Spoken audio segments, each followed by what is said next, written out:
बिस्मिल्लाहिर्रहमानिर्रहीम, अस्सलाम वालेकुम। उम्मीद करता हूँ आप सब लोग खैरियत से होंगे। मेरा नाम शहाब है और आप कार्स डॉकयार्ड देख रहे हैं। हमारे पास एक कस्टमर आए थे, एक अंकल थे हमारे, काफ़ी स्वीट, और वो हमारे पास ब्रेक सर्वे लगाने आए थे और पावर स्टीयरिंग लगवाने आए थे। तो हमने इनको इंस्टॉल करके दिया है ब्रेक सर्वे, और इसके अलावा पावर स्टीयरिंग भी हमने इंस्टॉल करके दिया है गाड़ी में।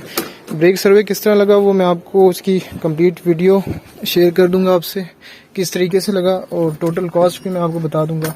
इसके अलावा हमने इसमें पावर स्टीयरिंग लगवाया है, और अभी आप देख रहे हैं मेहरान का अपना जो पावर स्टीयरिंग होता है वो तो काफ़ी सख्त होता है, जो स्टीयरिंग होता है, ठीक है, वो काफ़ी सख्त होता है।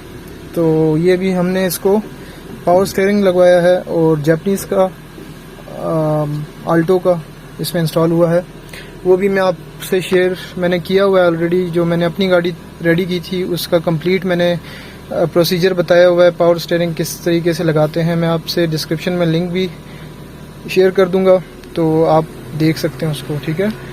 तो ये थी हमारी वीडियो, और अपना बहुत सारा ख्याल रखें, अपनी दुआ में मुझे याद रखें। अल्लाह हाफिज़।